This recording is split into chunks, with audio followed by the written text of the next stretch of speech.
But you have to push for damage here if you're RDU. You can't sit around and wait. No, absolutely not. And so this is where it can finally get scary for RDU at this point. You know, say Kaldi has a heal, or say he's able to deal with your board position. You're looking at some sticky situations, but down to 3 cannot feel comfortable. Kaldi's got to be picture perfect on his turn. Yeah, he's going to have this Knife Juggler pick off so much stuff because any point of damage from RDU here wins this game. Which is actually, when you look at this board position too, it's actually kind of scary for RDU as well. Dr. Boom can run over this Lotheb right now, and then Muster for Battle is going to actually give Kaldi the kind of pressure that he needs to end this game next turn. Yeah, that's the great thing about this turn from Kaldi. If RDU doesn't find that point of damage from here, he's going to die. He's going to have enough power in play to kill RDU from this spot. Yep. He even wants to use the Boombot. I love this. This just maximizes damage. Yeah. Yep. 11, 12, 13, 14, 15, 16, yeah, there's 17 damage on board. RDU has to draw damage this turn or he's done. Yeah, I don't think a taunt gets him out of this either. Yeah. Oh, you can see him rubbing his hands. He wants it badly. This deck is stuffed full of damage. Mad Scientist isn't it, though. Kaldi's going to tie this series up at 1 game apiece. Yeah, and he's been leaning on this Paladin deck quite a bit here at the end of the season. You know, he did play it against Era. Era got the better end of it, but he had a big matchup against Jab at the end of the season here, who has been one of the better players in our league. Kaldi 3-0'd him in what felt like 5 minutes with this deck. Oh, yeah. I mean, it just, against a player like Jab, this deck is going to put in a lot of work. You know, he will continue to favor mid-range. Against a player like RDU, you know, hard anymore. 3, 4, 5, 6, 7. Your opponent has 7 damage available. What card kills you? There's no Beast in play right now either, so yeah, it's quick shot into something. No, it's quick shot into something most likely. I think Kaldi's going to push this damage, but he doesn't even have to though. You know, he does have 2 Hellfires at this spot too. So if RDU leaves him at above 6, and that's the worst draw on the deck right now. Yeah, he's just gonna play 1 turn safe here, I believe, and then from here he's just gonna push everything for the rest of the game. Kaldi's got lethal this next turn. The 2 Hellfires gonna leave him at 1 health, and he's gonna take a 2-1 lead over RDU right now. And this is the kind of point that I'm talking about. Again, Kaldi week number 3.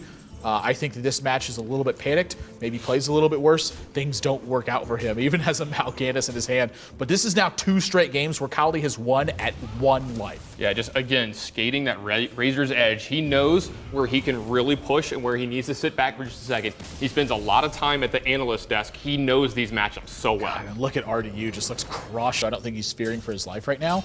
I'm saying if he had the chance to do that this turn, do you like that, or do you just like using Blessing of Kings on the 1-1 and running it over? I mean, getting the Big Game Hunter into play is pretty big in this matchup because, I mean, there's no target, usually. That's really the big story there. Since Kaldi has Goblin RDU has Goblin Auto Barber, then you can probably believe he doesn't have Van Cleef in his deck and that you're never going to actually have a target for the Big Game Hunter unless you're dead because they've Tinker Sharp sort of oiled multiple times. Yeah, I think RDU's got to move in here, by the way. He's going over the situation multiple times, but where does he have another window of opportunity? This is it, and RDU is seizing it. If he draws Blade Flurry, I think he's got this game won, but you know, Kaldi's got to deal with this board state first. Yeah, this is a lot of damage. This is 18 here. Kaldi, he has to be able to deal with this 11-5 and heal or do something to stop RDU this turn. Look at RDU's reaction here. I think these Boombots are going to have to roll perfect. Well, okay, yeah, so if he uses a Consecration, he still can't win. He has to use the Lay on Hands on himself this turn. Yeah, he literally has to use that card first. Oh my gosh. Wait. If he deals enough damage with the Boombots, he can Blessing of Kings and Consecration. He needs to see where these Boombots land. This is deciding the game.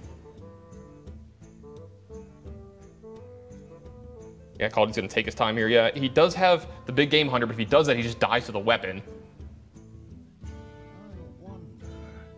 What can he draw for 1 mana here that's relevant? Blessing of Might, maybe? Humility? Yeah, Humility. That's not too bad. I would like to see where these Boombots land first because there's a potential that Kaldi mislethal this turn. Wow. What a big roll, too. RDU is not happy about that. Oh, and he picks up the Blade Fury even here, too. It's only 8 damage, though. I mean, do you even put the Goblin Auto Barber in play first? You might want to just have a minion left over. But RDU knows that probably lost him the game there. You can see the reaction. Wow. I can't help but feel for him in this situation. But this is the power that Dr. Boom provides, is that at times you do get what feels like free cards from your opponent. Yeah, I mean, the more and more that I see it in play, the more I see. Well, at least he gets the he gets the full 4 again here on RDU's face, but this one's a little less relevant than the last ones. Yeah. You know, you see people deal with the 7/7 even more easily.